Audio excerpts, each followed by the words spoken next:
ഈ പ്രപഞ്ചത്തിൽ ഭൂമിയിലല്ലാതെ മറ്റെവിടെയെങ്കിലും ജീവനുണ്ടോ അതോ നമ്മൾ ഒറ്റയ്ക്കാണോ എന്നുള്ള ജിജ്ഞാസ എല്ലാ കാലവും മനുഷ്യനുണ്ട്. അകലെ കാണുന്ന നക്ഷത്രങ്ങളെ നിരീക്ഷിക്കുമ്പോഴും പര്യവേഷണങ്ങൾ നടത്തുമ്പോഴും എല്ലാം അടിസ്ഥാനം മറ്റെവിടെയെങ്കിലും ജീവനുണ്ടോ എന്നറിയാനുള്ള ഈ കൗതുകം തന്നെയാണ്. ചിലർ അന്യഗ്രഹ ജീവികളുണ്ടെന്ന് ഉറച്ചു വിശ്വസിക്കുമ്പോൾ മറ്റു ചിലർ അത് കെട്ടുകഥകൾ മാത്രമാണെന്ന് പുച്ഛിച്ചു തള്ളുന്നു. എന്നാൽ മറ്റൊരു രസം, പുറത്ത് ജീവനുണ്ട് എന്ന് വിശ്വസിക്കുന്നവരിൽ ഏറിയ പങ്കും ജ്യോതിശാസ്ത്ര ഗവേഷണവുമായി ബന്ധപ്പെട്ടവർ തന്നെയാണ്. ഭൂമിയിലല്ലാതെ മറ്റെവിടെയെങ്കിലും ജീവനുണ്ടോ എന്ന് നമുക്ക് തോന്നുന്നത് പോലെ തന്നെ മറ്റു ഗ്രഹങ്ങളിൽ എവിടെയെങ്കിലും ജീവൻ ഉണ്ടെങ്കിൽ അവർക്കും ഇതേ തോന്നലുണ്ടാകാം. ഈ ചോദ്യത്തിന്റെ അടിസ്ഥാനത്തിൽ നിരവധി പഠനങ്ങളാണ് കാലങ്ങളായി നടന്നുകൊണ്ടിരിക്കുന്നത്. ഭൂമിക്ക് പുറത്തുള്ള അനേകം ഗ്രഹങ്ങളിൽ ജീവൻ ഉണ്ട് എന്ന് തന്നെയാണ് ഗവേഷകർ വിശ്വസിക്കുന്നത്. അവരുമായി ആശയവിനിമയം നടത്താനുള്ള ശ്രമങ്ങളാണ് ശാസ്ത്രജ്ഞർ നടത്തിക്കൊണ്ടിരിക്കുന്നത്. 2029 അന്യഗ്രഹ ജീവികളുമായി ആശയവിനിമയം നടത്താനാകുമെന്ന പ്രതീക്ഷയിലാണ് ഗവേഷകർ. 1972 വിക്ഷേപിച്ച പൈനിയർ 10 ഉപഗ്രഹത്തിലേക്ക് നാസയുടെ ഡീപ് സ്പേസ് നെറ്റ്വർക്ക് ചില സിഗ്നലുകൾ അയച്ചിരുന്നു.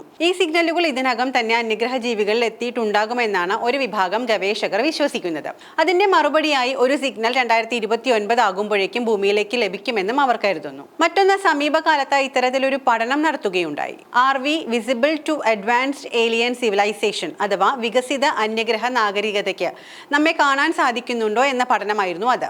ആക്ട ആസ്ട്രോനോട്ടിക്കയുടെ 2024 മാർച്ചിലെ മാഗസിനിലെ പിയർ റിവ്യൂ പേപ്പറിലാണ് ഈ റിപ്പോർട്ടുള്ളത്. പഠന രചയിതാവും search for extraterrestrial intelligence ഇൻസ്റ്റിറ്റ്യൂട്ടിലെ റിസർച്ച് അഫിലിയേറ്റുമായ ഒസ്മാനോവാണ് ഇതേക്കുറിച്ച് പറയുന്നത്. അദ്ദേഹം പറയുന്നത് അനുസരിച്ച് നമ്മുടേതിനേക്കാൾ മികച്ച സാങ്കേതിക വിദ്യയുള്ള അതിവേഗം പുരോഗമിച്ച അന്യഗ്രഹ നാഗരികത ഇതിനകം തന്നെ ഭൂമിയെയും ഭൂമിയിലുള്ള മനുഷ്യരെയും മറ്റും കണ്ടിരിക്കാമെന്നാണ്. കാരണം നമ്മൾ ഭൂമിയിൽ നിന്നും അയച്ചിട്ടുള്ള റേഡിയോ തരംഗങ്ങൾ വിദൂര ഗ്രഹങ്ങളിൽ എത്തിയിട്ടുണ്ടാകും എന്നത് തന്നെയാണ് ഇതിനടിസ്ഥാനമായി അദ്ദേഹം പറയുന്നത്. എന്നാൽ വിചിത്രമായ ഒരു കാര്യം എന്തെന്നാൽ അന്യഗ്രഹ ജീവികൾ നമ്മെ നിരീക്ഷിക്കുന്നുണ്ടെങ്കിലും അവർ ഇപ്പോൾ കാണുന്നത് നമ്മളുടെ വർത്തമാന കാലമാവില്ല, പകരം ഭൂതകാലമായിരിക്കും എന്നാണ്. ചിരിച്ചു തള്ളാൻ വരട്ടെ, അതിന് നിതാന്തമായ കാര്യങ്ങളും അവർ പുറത്തുവിടുന്നുണ്ട്.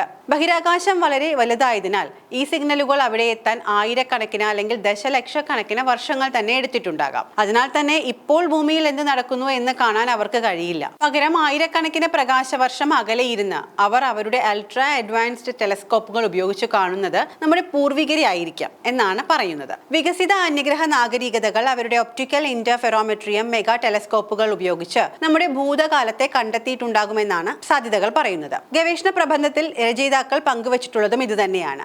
അന്യഗ്രഹ ജീവികൾ നമ്മെ നിരീക്ഷിക്കുകയും ഭൂമിയിൽ ഉടനീളമുള്ള പ്രധാന ലാൻഡ്മാർക്കുകളിലൂടെ ഉറപ്പായും നമ്മെ പിന്തുടരുകയും ചെയ്യുന്നുണ്ടാകാം. എന്നാൽ പ്രകാശവർഷം ബഹിരാകാശത്ത് സഞ്ചരിക്കാൻ എടുക്കുന്ന സമയം കാരണം അവർ കാണുന്ന കാഴ്ചയ്ക്ക് ഏറ്റവും കുറഞ്ഞത് 3000 വർഷമെങ്കിലും പഴക്കമുണ്ടായിരിക്കും.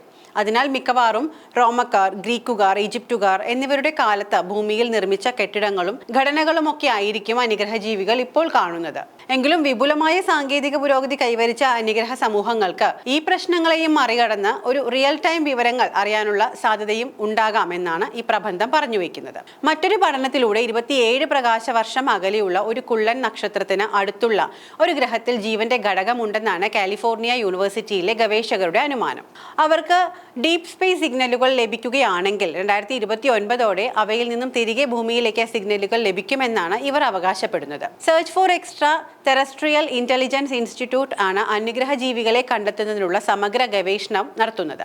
റേഡിയോയുടെ കണ്ടുപിടുത്തത്തിന് തൊട്ടു പിന്നാലെയാണ് അന്യഗ്രഹ ജീവികളെ കുറിച്ചുള്ള ശാസ്ത്രീയ അന്വേഷണം ആരംഭിക്കുന്നത്. ലോ ഓഫ് ഫിസിക്സ് പ്രപഞ്ചത്തിൽ എല്ലായിടത്തും ഒരുപോലെ പ്രവർത്തിക്കുന്നു എന്ന വസ്തുതയിൽ നിന്നും ഭൗതിക ശാസ്ത്ര നിയമങ്ങൾ തന്നെയാണ് ശാസ്ത്രജ്ഞർ ഈ ആശയത്തെക്കുറിച്ച് പഠിക്കാനും എടുത്തിരിക്കുന്നത്. മറ്റൊരു തരത്തിൽ പറഞ്ഞാൽ മുത്തശ്ശി കഥകളിൽ നമ്മൾ കേട്ടിരുന്ന പറക്കും തളികയുടെയും ഗന്ധർവന്റെയും ഒക്കെ മറ്റൊരു വെർഷൻ എവിടെയെങ്കിലും ഒക്കെ ഉണ്ടായേക്കാം. ഏതായാലും ഏലിയനുകളെ കുറിച്ച് അറിയാൻ കാത്തിരിക്കുന്നവർക്ക് വരും വർഷങ്ങളിൽ കൗതുകകരമായ വാർത്തകൾ അവരെ തേടി വരാമെന്ന പ്രതീക്ഷയാണ്.